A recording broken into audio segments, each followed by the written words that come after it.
مسئلہ شفاعت۔ میرے پاس لوگ آ کر مختلف قسم کے سوالات کرتے رہتے ہیں۔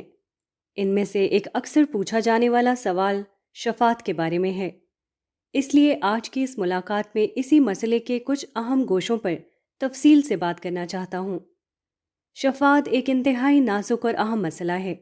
اس کا سبب یہ ہے کہ اس معاملے میں لوگ عام طور پر بہت جذباتی ہوتے ہیں، لیکن دوسری طرف یہ تصور جب اپنے صحیح پس منظر میں نہیں سمجھا جاتا تو اللہ تعالیٰ اس پوری اسکیم سے ٹکرا جاتا ہے جو اس نے انسانوں کے بارے میں مقرر کی ہے۔ اس لیے ضروری ہے کہ اس پورے مسئلے کو ٹھنڈے دل و دماغ کے ساتھ قرآن و حدیث اور علم و عقل کے مسلمات کی روشنی میں سمجھا جائے۔ پس منظر۔ شفاعت کا لفظ شفا سے نکلا ہے، جس کے معنی ایک چیز کو دوسری سے جوڑنے کے ہیں، اور اسی مفہوم سے یہ ترقی کر کے کسی بات کی تائید و حمایت یا کسی کے حق میں سفارش کے معنی میں استعمال ہوتا ہے۔ لغوی معنی سے قطع نظر اس کے اصطلاحی معنی یہ ہیں کہ قیامت کے دن حساب کتاب کے وقت کسی فرد کا کسی خاص مذہب یا شخصیت سے وابستہ ہونا اور اس شخصیت کی سفارش کا مل جانا اس کی نجات کا سبب بن جائے گا۔ اس کی سب سے بڑی مثال اس وقت مسیحیت ہے، جو دنیا کا سب سے بڑا مذہب ہے۔ عیسائیوں کے عقیدے کے مطابق ایک شخص جب سیدنا مسیح پر ایمان لے آتا ہے تو مسیحی عقائد پر اس کا یقین اور مسیح سے اس کی وابستگی اس کی نجات کے لیے کافی ہے۔ خود مشرکین عرب کی پوری مذہبیت اسی شفاعت کے عقیدے پر قائم تھی۔ ان کے نزدیک ان کے دیوی دیوتا خدا کے حضور ان کے حمایتی اور سفارشی تھے۔ یہ بات صرف سفارش اور حمایت ہی پر نہیں رکتی، بلکہ اس کے آگے بڑھ کر یہی چیز ان کے شرک میں مبتلا ہو جانے کا سبب بن جاتی ہے۔ چنانچہ اسی بنیاد پر مسیحیوں نے حضرت عیسیٰ علیہ السلام کو خدا کا بیٹا بنا دیا، اور مشرکین عرب معاذ اللہ اپنے دیوی دیوتاؤں کو اللہ تعالیٰ کی اولاد قرار دے کر ان کی پرستش اور عبادت کیا کرتے تھے۔ یہ کوئی ایسی عجیب بات نہیں ہے۔ اس دنیا میں بھی یہ ہوتا ہے کہ جب ہم کسی مصیبت میں پھنس جاتے ہیں اور کوئی شخص ہماری مدد کرتا ہے تو ہم اس کے تاعمر شکر گزار رہتے ہیں۔ ٹھیک اسی طرح جو ہستی خدا کے حضور انسان کے سارے گناہوں کے باوجود اس کی نجات کا سبب بن رہی ہو، انسان اپنے دل میں اس کی غیر معمولی عقیدت اور محبت محسوس کرتا ہے۔ یہ محبت بڑھتی ہے، عظمت میں بدلتی ہے، اور آخرکار معاملہ باقاعدہ پرستش اور خدا کے شریک بنانے تک پہنچ جاتا ہے۔ انسان اس ہستی کے گنگاتے گاتے انہیں خوش کرنے کے لیے ان کے حضور نذر و نیاز پیش کرتے، دنیا کے معاملات میں بھی ان کی مدد مانگتے اور ان سے دعا کرنے لگتے ہیں۔ یہی کچھ عیسائی اور مشرکین عرب کیا کرتے تھے۔ یہی سبب ہے کہ قرآن نہ صرف جگہ جگہ ان کے شرک کی مذمت کرتا ہے، بلکہ ان کے اس عقیدہ شفاعت کی بھرپور تردید بھی کرتا ہے۔ سورہ مائدہ کے آخر میں اللہ تعالیٰ اپنا اور حضرت عیسیٰ علیہ السلام کا قیامت کے دن ہونے والا ایک ڈائلاگ بڑی تفصیل سے نقل کر کے یہ بتاتے ہیں کہ اللہ تعالیٰ کے نبی اور رسول نہ کسی غلط عقیدے کی تعلیم دیتے ہیں اور نہ وہ اللہ کے حضور کسی کی غلط سفارش کرتے ہیں۔ اسی طرح مشرکین عرب کے شرک اور شفاعت دونوں قسم کے نظریات کی بھی قرآن میں جگہ جگہ تردید کی گئی ہے۔ مثلا سورہ یونس میں فرمایا، یہ اللہ کو چھوڑ کر ان ہستیوں کی عبادت کرتے ہیں جو نہ انہیں نفع دیتی ہیں اور نہ نقصان، اور وہ کہتے ہیں کہ یہ خدا کے حضور ہمارے سفارشی ہیں۔ ان سے کہو کیا تم اللہ کو وہ بتاتے ہو جسے نہ وہ آسمان میں جانتا ہے اور نہ زمین میں؟ یہ لوگ جو شرک کر رہے ہیں اللہ کی ذات اس سے پاک ہے۔ سورہ یونس آیت 18۔ ایک سوال۔ اب سوال یہ پیدا ہوتا ہے کہ جب قرآن اس معاملے میں ایک فیصلہ کن بات کہہ چکا ہے تو پھر کیا سبب ہے کہ مسلمانوں کے اندر اس مسئلے میں اتنا غلو پایا جاتا ہے؟ میرے نزدیک اس کی دو وجوہات ہیں۔ ایک یہ کہ ہمارے ہاں لوگوں میں قرآن کو سمجھ کر پڑھنے کا رواج نہیں، اور نہ انہیں یہ معلوم ہے کہ اللہ تعالیٰ نے قرآن میں کیا کچھ فرمایا ہے۔ دوسرا سبب یہ ہے کہ قرآن نے ہر چند کے مختلف طریقوں سے قیامت کے دن ہر طرح کی شفاعت کی نفی کی ہے، مگر بعض مقامات پر کچھ استثناء بھی دیا ہے۔ اسی استثناء کی وضاحت مختلف احادیث میں کی گئی ہے، مگر جب ان احادیث کو قرآن پاک کی روشنی میں نہیں سمجھا جاتا اور پھر ان کے ساتھ ضعیف و موضوع روایات میں گھڑے ہوئے قصے، واعظوں کی داستانیں اور لوگوں کی خواہشات شامل ہوتی ہیں تو عوام الناس کی سطح پر معاملے کی نوعیت وہی کچھ ہو جاتی ہے جس کی تردید پورے قرآن کا موضوع ہے۔ اس لیے ضروری ہے کہ شفاعت کے حوالے سے دین کا موقف عام فہم انداز میں پوری طرح واضح کر دیا جائے۔ تاہم اس کے لیے ضروری ہے کہ چند بنیادی باتوں کو سمجھ لیا جائے۔ یہ باتیں درج ذیل ہیں۔ دین کی بنیادی دعوت اور شفاعت۔ اس سلسلے میں پہلی بات یہ واضح ہونی چاہیے کہ دین کی بنیادی دعوت کیا ہے۔ دین کی بنیادی دعوت توحید و آخرت کی دعوت ہے، جو مختلف نبی اور رسول اپنے اپنے زمانوں میں لے کر آئے۔ اس دعوت کی تفصیل یہ ہے کہ انسانوں کا ایک پروردگار ہے، انسانوں پر لازمی ہے کہ وہ اسی کی عبادت کریں اور اسی کے احکام کی پیروی کریں، کیونکہ ایک دن وہ سارے انسانوں کو جمع کر کے ان کے تمام اعمال کا جائزہ لے گا اور پھر عدل کے ساتھ لوگوں کے ابدی مستقبل کا فیصلہ کر دے گا۔ پورا قرآن اسی بات کی دعوت سے بھرا پڑا ہے کہ ایمان اور عمل صالح کو اختیار کرو اور نجات پا جاؤ۔ قرآن نہ صرف یہ دعوت دیتا ہے بلکہ نجات کے معاملے میں انسان کی ہر دوسری امید صاف الفاظ میں توڑ دیتا ہے۔ اور ڈرو اس دن سے جب کوئی آدمی کسی دوسرے کے کام نہ آئے گا اور نہ اس سے کوئی بدلہ قبول کیا جائے گا، نہ اس کے حق میں کسی کی سفارش کام آئے گی اور نہ ہی اسے کہیں سے مدد مل سکے گی۔ سورہ بقرہ آیت 123۔ اس دن کوئی بوجھ اٹھانے والا کسی دوسرے کا بوجھ نہیں اٹھائے گا اور انسان کو وہی ملے گا جس کے لیے اس نے محنت کی ہوگی، اور اس کی یہ محنت بہت جلد دیکھی جائے گی، پھر اسے پورا بدلہ دیا جائے گا۔ سورہ نجم آیت 38 تا 41۔ مسیحی اور یہودی اپنے آپ کو اللہ کی اولاد اور اس کا چہیتا کہتے تھے اور اسی بنیاد پر نجات کے امیدوار تھے۔ قرآن نے شفاعت اور نسلی وابستگی کی بنیاد پر نجات کی نفی صرف انہی کے لیے نہیں کی، بلکہ اس کے ساتھ مسلمانوں کو بھی بتا دیا گیا ہے کہ ہر مجرم کو اپنے جرائم کی سزا بہرحال بھگتنی ہوگی۔ فرمایا، نہ تمہاری آرزوؤں سے کچھ ہونے کا ہے اور نہ اہل کتاب کی، جو کوئی برائی کرے گا اس کا بدلہ پائے گا، اور وہ اپنے لیے اللہ کے مقابل کوئی کارساز اور مددگار نہیں پائے گا۔ سورہ نساء آیت 123۔ قرآن پاک اس بارے میں بالکل واضح ہے کہ شفاعت کی جو کچھ حقیقت ہے بھی، اور جسے ہم آگے چل کر واضح کریں گے، تب بھی اس پر تکیہ کرنے کی کوئی گنجائش کسی معقول انسان کے پاس نہیں ہے۔ رسول اللہ صلی اللہ علیہ وسلم اور دیگر انبیاء اس لیے نہیں آئے تھے کہ لوگوں کو شفاعت کی بنیاد پر نجات کی امید دلائیں، بلکہ وہ ایمان اور عمل صالح کی بنیاد پر نجات کی دعوت دیتے تھے۔ اور جہاں تک شفاعت کے اس مروجہ تصور کا سوال ہے جس میں انسان ساری زندگی رب کی نافرمانی کرتا ہے اور پھر کسی بزرگ کے بھروسے پر یہ امید بھی رکھتا ہے کہ شفاعت کے ذریعے سے اسے نجات مل جائے گی، تو یہ تصور دین کی بنیادی دعوت ہی سے متصادم ہے۔ اللہ تعالیٰ کی صفات اور شفاعت۔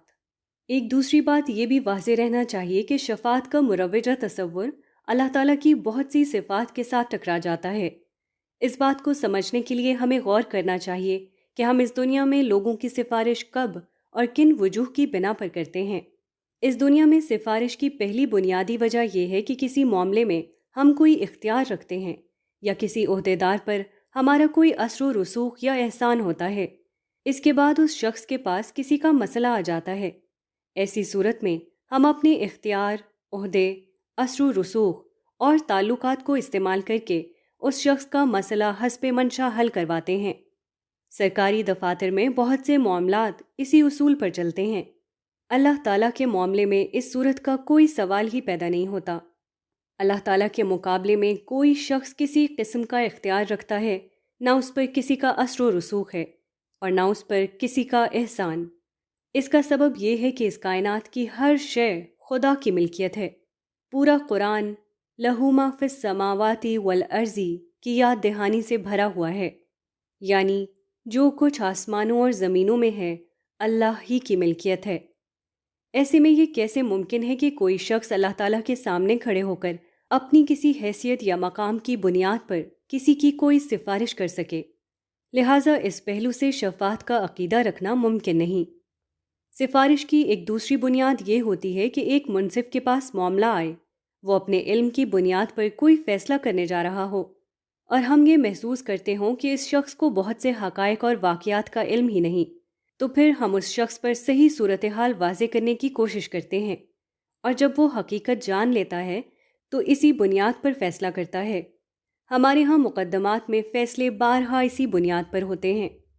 اللہ تعالیٰ کے معاملے میں اس کا بھی کوئی سوال نہیں، چنانچہ خاص اسی شفاعت کے مسئلے میں گفتگو کرتے ہوئے جس طرح اللہ تعالیٰ نے آیت الکرسی میں یہ بیان کیا ہے کہ آسمان و زمین کی ہر شے اللہ کی ملکیت ہے، ٹھیک اسی طرح اسی مقام پر یہ بھی بتا دیا ہے کہ یعلم ما بین ایدیہم وما خلفہم، یعنی کوئی سفارش کرنے والا اسے لوگوں کے احوال کیا بتائے گا، وہ تو ان کے سامنے کے بھی اور پیچھے پیش آنے والے حالات و معاملات سے بھی واقف ہے۔ اس لیے یہ ممکن نہیں کہ وہ لا علمی میں کوئی غلط فیصلہ کر جائے۔ اس لیے شفاعت کی یہ بنیاد بھی خدا کے معاملے میں موجود نہیں ہو سکتی۔ شفاعت کی ایک تیسری بنیاد یہ ہو سکتی ہے کہ منصف مغلوب الغضب ہو، یعنی اس کا غصہ اس پر غالب آ چکا ہو۔ ایسے میں کوئی ایسا فرد آگے بڑھتا ہے جس کے دل میں ہمدردی اور خیر خواہی پائی جاتی ہو، پھر وہ سفارش کر کے لوگوں کی مدد کرتا ہے۔ گھروں میں عام طور پر جب باپ بچے پر غصہ ہوتا ہے تو ماں اسی بنیاد پر آگے بڑھ کر اس کی حمایت کرتی اور باپ سے اسے بچا لیتی ہے۔ اللہ تعالیٰ نہ صرف یہ کہ مغلوب الغضب نہیں ہوتے، بلکہ یہ ان کی رحمت ہے جو ہمیشہ ان کے غصے پر حاوی رہتی ہے۔ ان کی صفت الرحمن، الرحیم، الرؤوف ہے۔ ان سے زیادہ مخلوق کی محبت کس کے دل میں ہو سکتی ہے؟ چنانچہ سفارش کی یہ بنیاد بھی اللہ تعالیٰ کے معاملے میں ممکن نہیں۔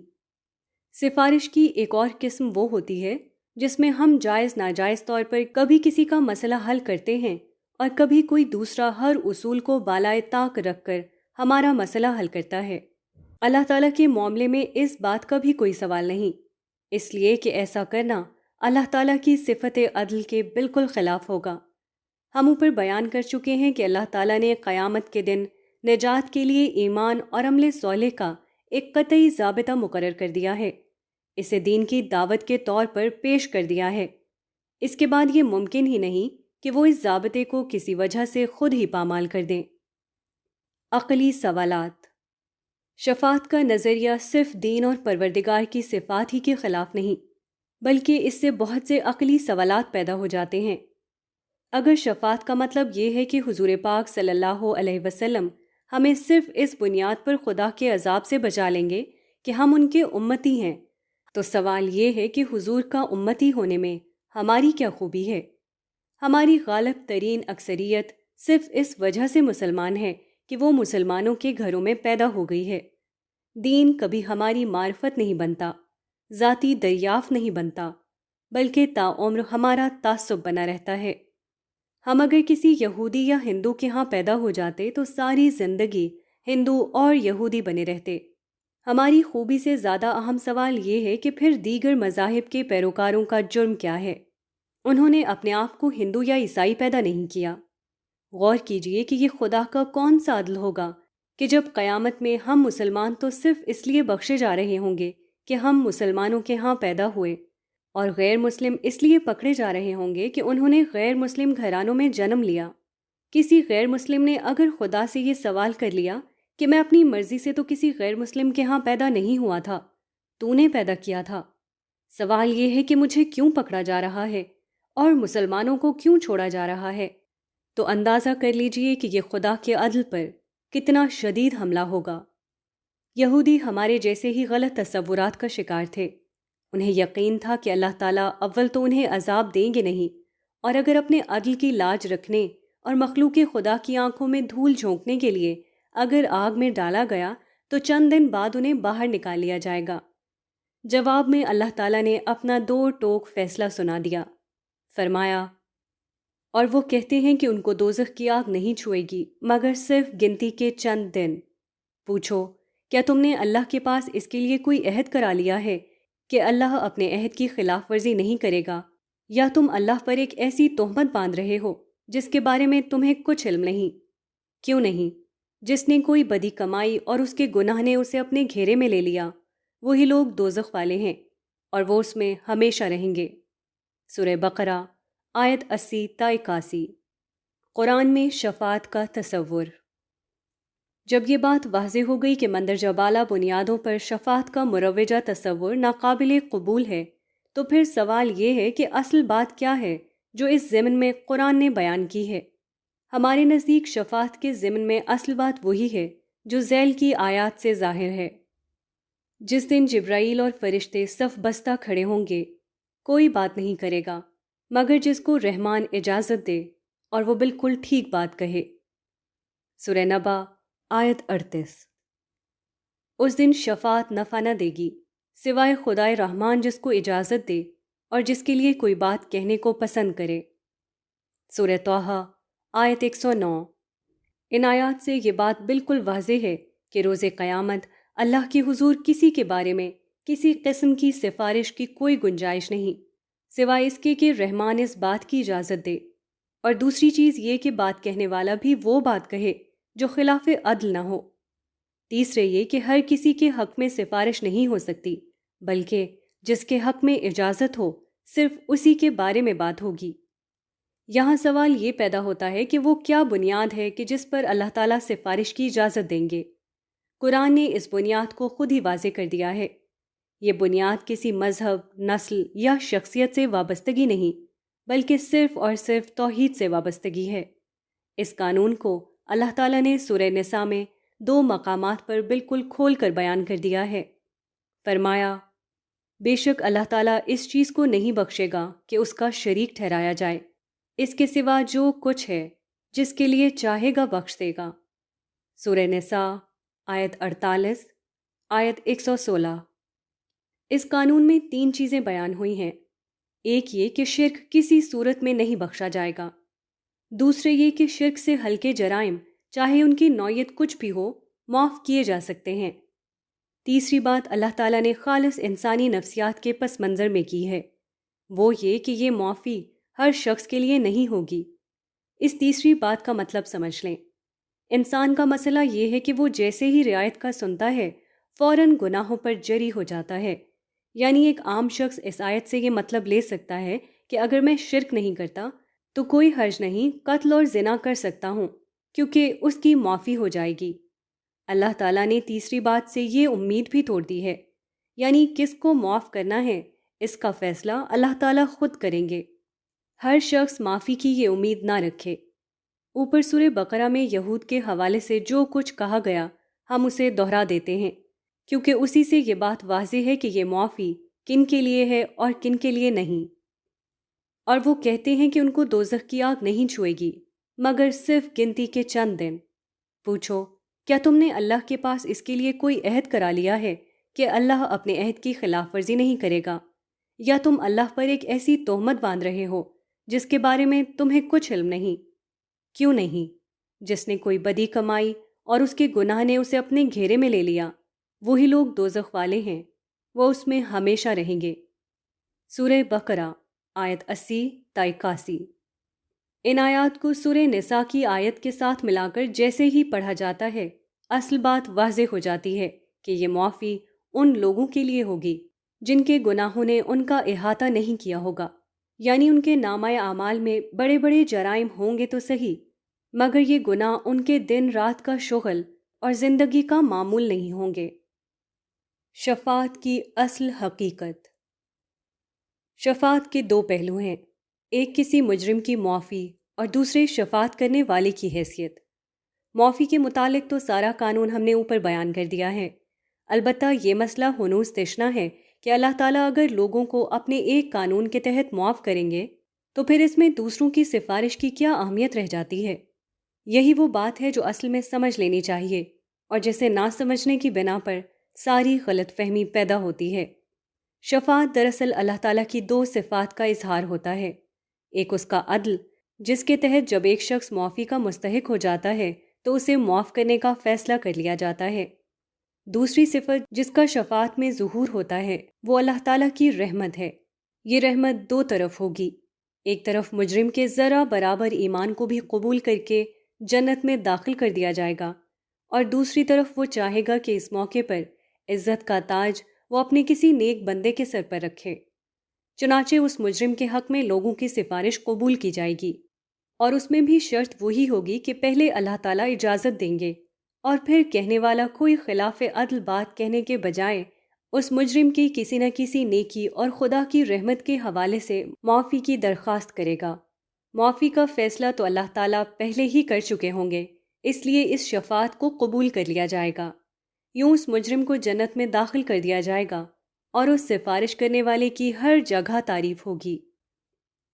مقام محمود اور یار لوگوں کا کمال۔ رسول اللہ صلی اللہ علیہ وسلم آخری رسول اور نبی ہیں۔ آپ کی امت تعداد میں سب سے زیادہ ہے۔ آپ کے ذریعے سے توحید کا پیغام سب سے زیادہ پھیلا ہے۔ آپ کے نام کے ساتھ تا قیامت اللہ کی توحید کی اذان دی جاتی رہے گی۔ آپ کے ذریعے سے لوگوں کا توحید پر آنا ہی وہ سبب ہے جس کی بنا پر آپ کے ذریعے سے قیامت کے دن سب سے زیادہ لوگوں کی شفاعت ہوگی۔ لیکن، اور یہ ایک بہت بڑا لیکن ہے، یہ وہ شفاعت نہیں جو لوگ سمجھتے ہیں، بلکہ وہ شفاعت جو قرآن کی بیان کردہ حدود و قیود کے ساتھ اوپر بیان ہوئی ہے، جس میں ہر مجرم کو اپنے کیے کی بدترین سزا بھگتنی ہوگی، جس میں کسی مشرک، سرکش اور گناہوں میں غرق کسی مجرم کی معافی کا کوئی امکان نہیں۔ بہرحال حضور کی یہ شفاعت ہوگی، اور اسی کو قرآن پاک نے بنی اسرائیل میں مقام محمود کہا ہے، یعنی دنیا میں جس طرح آپ کی وجہ سے توحید غالب ہو گئی، اس کے نتیجے کے طور پر دنیا میں لوگ توحید پر قائم ہوئے۔ اس لیے توحید پر قائم ان سارے مجرموں کی معافی کا سارا کریڈٹ اللہ تعالیٰ حضور کو دے دیں گے، اور اس کا سبب چونکہ حضور ہوں گے، اس لیے ہر جگہ آپ کی مدح و تعریف ہوگی۔ ہم بیان کر چکے ہیں کہ شفاعت حضور کی دعوت نہیں تھی، یہ اصل میں اللہ تعالیٰ کی طرف سے حضور کی خدمات کا ایک بدلہ ہے۔ شفاعت حضور کا اعزاز ہے جس میں آپ کو دیگر انبیاء پر فضیلت دی گئی ہے۔ اسی لیے حضور نے ہر اذان کے بعد مسلمانوں کو اپنے لیے دعا کے لیے کہا ہے۔ اذان چونکہ اللہ کی عبادت کا اعلان ہے، اس لیے یہ سب سے مناسب موقع ہے کہ اس وقت حضور کے لیے مقام محمود کی دعا کی جائے۔ مگر یار لوگوں کا یہ کمال ہے کہ اس دعا میں لوگوں نے زبردستی اپنے لیے شفاعت کی دعا کا اضافہ کر دیا ہے، حالانکہ حضور نے اس کی تعلیم نہیں دی تھی۔ حضور شفاعت کی تعلیم دینے نہیں، بلکہ ایمان اور عمل صالح کی دعوت دینے آئے تھے۔ شفاعت حضور کو ملنے والا ایک اعزاز ہے جس کا ہم سے کوئی تعلق نہیں۔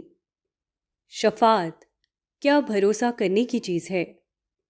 ہم شروع میں بیان کر چکے ہیں کہ شفاعت قرآن کی دعوت نہیں ہے، بلکہ لوگوں کی غلط فہمیوں کی تردید میں برسبیل تذکرہ اس کا ذکر آ گیا ہے، اور اب آپ کو سمجھ میں آ گیا ہوگا کہ کیوں یہ قرآن کی دعوت نہیں ہے۔ شفاعت کے اس پورے تصور پر جو قرآن پاک کی روشنی میں سامنے آتا ہے، ذرا غور کیجئے۔ اس میں مجرموں کے لیے کون سی امید اور خوشی کی بات ہے؟ کون سا معقول آدمی چاہے گا کہ اس شفاعت پر وہ بھروسہ کرے جس میں بہت خواری جھیلنے اور بدترین سزا بھگتنے کے بعد آدمی جنت میں جائے گا؟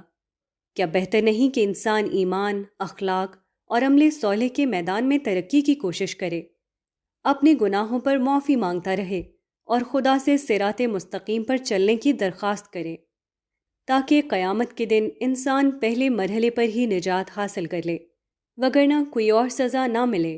صرف میدان حشر کے 50,000 برس کی خواری بھی دنیا کی صرف 50 سالہ زندگی کے ہر مزے کو خراب کرنے کے لیے کافی ہے۔ پھر سورہ طٰہٰ کی جو آیت اوپر نقل کی گئی ہے، اس سے بالکل واضح ہے کہ شفاعت کی اجازت دینے یا نہ دینے کا سارا اختیار صرف اللہ تعالیٰ کے ہاتھ میں ہے۔ وہ کسی کے حق میں اجازت نہ دے تو کس کی مجال ہوگی کہ وہ کچھ کہہ سکے؟ یہ اجازت اللہ تعالیٰ اپنی رحمت کی بنیاد پر دیں گے، نہ کہ کسی انسان کی عظمت کی بنا پر۔ سورہ نبا اور سورہ طٰہٰ کی جو آیات ہم نے نقل کی ہیں، وہاں اللہ تعالیٰ نے اپنا ایک نام الرحمن استعمال کر کے اسے بالکل واضح کر دیا ہے۔ پھر سورہ نساء کی آیت 48 اور 116 جو اوپر نقل کی گئی ہے، یہ صاف بتاتی ہے کہ اس شفاعت کا سبب توحید پر ایمان ہوگا۔ اس لیے اس قسم کی شفاعت کو یقینی بنانا ہے تو شرک کے شائبے سے بھی آدمی کو بھاگنا چاہیے، کیونکہ شرک کے بعد ہر قسم کی شفاعت کا امکان ختم ہو جاتا ہے۔ مسئلہ یہ ہے کہ اصل مسئلہ یہ نہیں کہ شفاعت دین کی دعوت ہے اور اسی لیے اس کا ہمارے ہاں اتنا چرچا ہے۔ اصل میں یہ تصور عام لوگوں کو عمل صالح کی محنت سے بے نیاز کر دیتا ہے۔